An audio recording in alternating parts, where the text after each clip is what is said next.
Stay with us, please.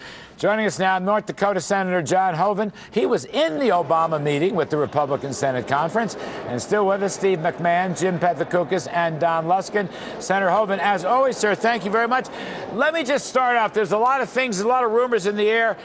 Was pressure put on the president about the Keystone pipeline, Senator? Definitely. I pressed the issue with him. I talked to him about it last week. I talked to him about it again today and asked both that he approve it and to give us a timeline in which he's going to make a decision. He's still saying he may take the whole year. It's been 5 years already, and to take another year and make it 6 years, that's too long. He needs to make a decision. His press secretary confused everybody today by making a statement that sort of suggested it was the State Department's decision to make. He said it's in their house. But actually, doesn't the president eventually have to sign a document to put it through? It's the president's decision to make. He can delegate it if he wants, but it's been made clear to me, and I've talked with Secretary Kerry as well, the president's ultimately going to make this decision. There's a 45-day comment period we're going through right now, but he still hasn't told us when he's going to make this decision, and that's why I've introduced bipartisan legislation today with Senator Max Baucus of Montana to approve the project congressionally. Senator, from what's your sense? Does the president want something in exchange for Keystone? That some people have talked about he wants some sort of revival of cap and trade or a carbon tax. Does he want something, or is he just supposedly looking at this bill on its merits? My sense is he just has not made up his mind. There were a number of different issues that he felt were problems or barriers. We've covered all of those. The latest report shows that there'll be less greenhouse gas emissions with the project than without. We've rerouted the project. Every state on the route has given consent for the project, so he's kind of run out of excuses, but he's still kind of wrestling, in my opinion, with what he's going to do. Senator, let me just ask you, a lot of talk in the various blog sites and websites that the president came out for corporate tax reform.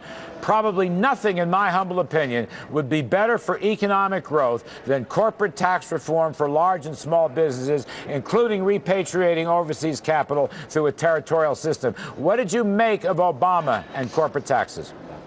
Larry, you're right. We absolutely need pro-growth tax reform. That's how we're going to get this economy growing and get people back to work. Now, he indicated a willingness to engage in tax reform, but he still wants net higher taxes to get revenue rather than getting revenue from economic growth. And that's a bridge that we've got to get across with him in terms of getting him to understand that to get the economy growing, you can't keep raising taxes. And we pushed that point very hard with him today. But Senator Hoeven, didn't the president also come forward with a $1 trillion of cuts and $700 billion or so of tax increases that he's proposing in a way that he says would do this with some balance? Remember, Speaker Boehner a year ago, or in 2011, said he was going to get the House to approve $1 trillion in tax increases, and so far, $600 billion or so has been approved in this last round. Where does this go from here? He clearly has not demonstrated $1 trillion in cuts. I have not seen that, and he's asking for $600 billion in additional tax increases. And I and others pointed out that we've just provided, he got $600 billion in tax increases through the fiscal cliff with no reforms.